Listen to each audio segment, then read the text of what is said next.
চট্টগ্রাম বন্দরে বড় জাহাজে আসা গম, সার, সিমেন্ট ক্লিংকার, পাথর, চিনি সহ বিভিন্ন খোলা পণ্য বহির্নোঙরে ছোট লাইটারের জাহাজের মাধ্যমে খালাস হয়। পরে সেগুলো নদী পথে যায় দেশের বিভিন্ন স্থানে। চট্টগ্রাম থেকে 1800 লাইটারের জাহাজ নদী পথে বিভিন্ন গন্তব্যে পণ্য পরিবহন করলেও সম্প্রতি লাইটারের জাহাজের সংকট প্রকট হয়ে ওঠে। অসাধু আমদানিকারকরা লাইটারের জাহাজকে ভাসমান গুদাম হিসেবে ব্যবহার করছে, এই অভিযোগ ওঠার পর তৎপর হয় চট্টগ্রাম বন্দর ও নৌ পরিবহন অধিদপ্তর। পণ্য জাহাজে লোড করার 72 ঘন্টার বেশি বন্দরের জলসীমায় অবস্থান করলে আইনগত ব্যবস্থা নেয়ার নির্দেশনা দিলেও সংকট কাটেনি এখনো। এতে মাদার ভেসেল থেকে পণ্য খালাসের সময় বেশি লাগায় ক্ষতিগ্রস্ত হচ্ছেন সব পক্ষই। বিরূপ প্রভাব পড়ছে পণ্য সরবরাহ ব্যবস্থায়ও। এখন কিন্তু লাইটার পাওয়া যাচ্ছে না, যার জন্য জাহাজের পারফরমেন্স কমে যাচ্ছে, জাহাজের ওয়েটিং বেড়ে যাচ্ছে।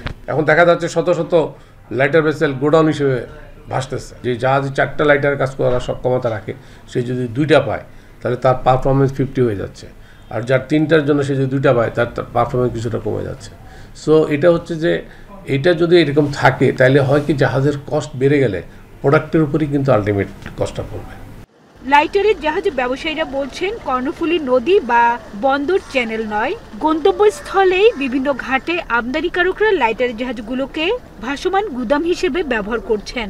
এছাড়া মামলার ভয়ে পলাতক ও সাবেক মন্ত্রী, এমপি ও ব্যবসায়ীদের অনেকেই জাহাজ কেটে শিপইয়ার্ডে বিক্রি করে দেওয়ায় সংকট বেড়েছে।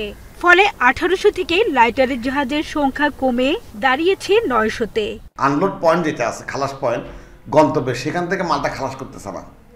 এবং আরেকটা জিনিস আছে, ইম্পোর্টার তার নিজের জাহাজটাকে মাসে 4-5 ট্রিপ করে আপনার জাহাজটাকে ভাসমান গুদাম বানিয়ে রাখছে। আগে 1800 জাহাজ ছিল, চট্টগ্রাম চলতো, এখন 900-র মতো জাহাজ কর্তন করা হয়েছে, যার জন্য এই 900 ঘাটতি হয়েছে। এখন এই 900 যে 900 জাহাজ এখন আছে সেগুলি দিয়ে এখন চট্টগ্রাম বন্দর থেকে সব জায়গায় মাল নিয়ে যদি দ্রুত খালি করা হয় তাহলে এই সংকট থাকবে না। এদিকে লাইটারের জাহাজের সংকট নিরসনে সাগরে যৌথ অভিযান পরিচালনা করছে কোস্ট গার্ড ও নৌ পরিবহন অধিদপ্তর। গত 1 মাসে প্রায় 1000 জাহাজে অভিযান চালানো হয়। গত 11 ফেব্রুয়ারি হতে অদ্যাবধি আমরা প্রায় 1085টি লাইটার জাহাজ যে আরোহণ করেছি, এবং এর মধ্যে যেগুলো হচ্ছে ভোগ্যপণ্য এবং ভোজ্য তেল নিয়েছিল তারা যাতে 72 ঘন্টার অধিক থাকতে না পারে সেজন্য আমরা কার্যব্যবস্থা গ্রহণ করেছি। চট্টগ্রাম বহির্নোঙর বিশেষত তারা যাতে কেউই ভাসমান গুদামে পরিণত না হয়ে থাকতে পারে সেই জন্য আমরা যথাযথ কার্যব্যবস্থা গ্রহণ করছি। সম্প্রতি পণ্য খালাস না করায় বন্দর ইয়ার্ডেও কন্টেনার জট দেখা দেয়। সংকট নিরসনে 10ই মার্চ থেকে 4 গুণ বাড়তি মাসুল আদায়ের পরিপত্র জারি করে চট্টগ্রাম বন্দর।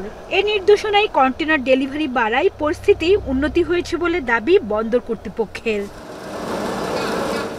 হাজারা শিউলি, এখন চট্টগ্রাম। মাঠের অলরাউন্ডার আমি, আর ঘরের allrounder Tilex. Tilex toilet cleaner, clean মানেই টাইলক্স।